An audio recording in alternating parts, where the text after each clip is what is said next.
সুপ্রিয় দর্শক, আপনারা দেখছেন খুবই সুন্দর কোয়ালিটির গলদা চিংড়ির পোনা। সুপ্রিয় দর্শক, আমার এই সুন্দর কোয়ালিটির গলদা চিংড়ি পোনা হলেই শুধু হবে না, আপনাদের চাষের প্রজেক্টটাও কিন্তু সুন্দর কোয়ালিটির করতে হবে।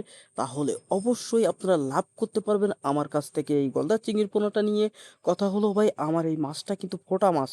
এটা ফোটার কোনো কিছু নয়। এখন আপনার পরিবেশ যদি সুন্দর থাকে, তাহলে আপনি বাংলাদেশের যে কোনো জায়গায় আমার কাছ থেকে এই পোনাটি নিয়ে সুন্দর করে চাষ করতে পারবেন। কথা হলো ভাই, আমি কিন্তু 5 থেকে 7 বছর প্রায় অনলাইনে এই গলদা চিংড়ির পোনাটা বিক্রি করে থাকি, প্লাস এটার ডেলিভারি দেওয়ার আমার অনেক অভিজ্ঞতা রয়েছে।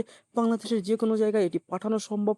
যদি আপনি টাকা খরচ করতে পারেন, দূর থেকে গাড়ি খরচ করে নিতে পারেন, তাহলে কিন্তু এই মাছটি দেওয়া সম্ভব। আর আপনি যদি টাকা খরচ না করতে পারেন, তাহলে কিন্তু এই পোনাটি দূরে পাঠানো সম্ভব না কখনোই। কথা হলো ভাই, টাকা হলে কিন্তু বাঘের চোখও মেলে। তাই কথা হলো, আপনি যদি টাকা খরচ করতে পারেন, তাহলে এই গলদা চিংড়ির পোনাটা দূর দূরান্ত আপনি নিয়ে চাষ করতে পারবেন। আমি সকল ব্যবস্থা করে দিব। একটা মাছেরও কোনো সমস্যা হবে না। আপনি সুন্দরভাবে এই গলদা চিংড়ি পোনাটা নিয়ে চাষ করতে পারবেন।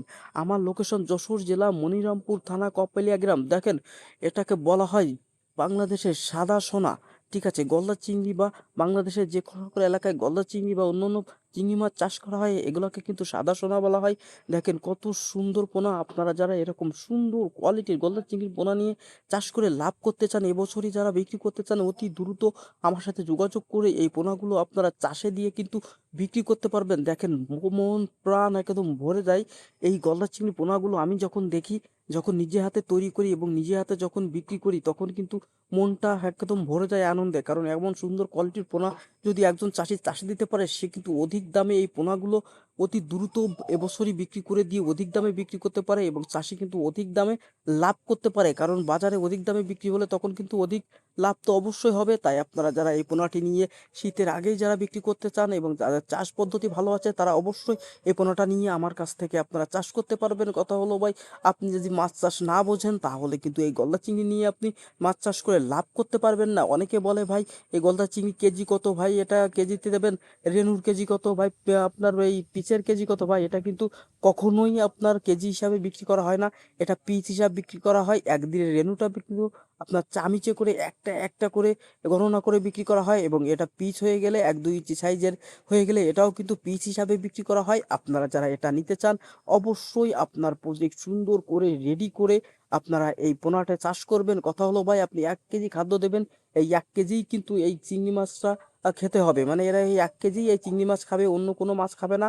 তাহলে কিন্তু আপনার প্রোডাকশন খুবই ভালো হবে। অনেকেই এই মাছগুলো নেয়, কার্প মাছের সাথে চাষ করে, প্লাস কার্প মাছের সাথে চাষ করে কিন্তু তখন তারা খুবই ভালো ফলাফল পেতে চায়, কিন্তু তখন হয় না।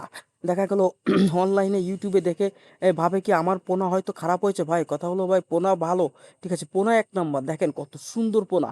কথা হলো ভাই, আপনার চাষ পদ্ধতি ভালো না। কথা হলো, আপনি যদি সুন্দরভাবে চাষ করেন, এই গলদা চিংড়িটা যদি আপনি দেখা গেলো 1 কেজি খাদ্য দেন, এই 1 কেজি খাদ্যই যদি এই গলদা চিংড়ি পোনা পায়, তাহলে কিন্তু এরা সুন্দর হবে। আর আপনি যদি কার্প মাছের সাথে চাষ করেন বা সাথে অন্য অন্য মাছ দেন, এছাড়াও আপনার পুকুরে যদি বাজে মাছ থাকে, তেলাপিয়া মাছ থাকে বা অন্য অন্য মাছ থাকে, অবাঞ্ছিত মাছ, তাহলে কিন্তু কখনোই আপনার এই মাছ চিংড়ি মাছ কিন্তু আপনার ফিড পাবে না, প্লাস বা চিংড়ি মাছের খাদ্য যেটা দেবেন সেটা পাবে না। সেটা যদি না পায়, তাহলে কিন্তু কখনোই আপনি লাভ করতে পারবেন না।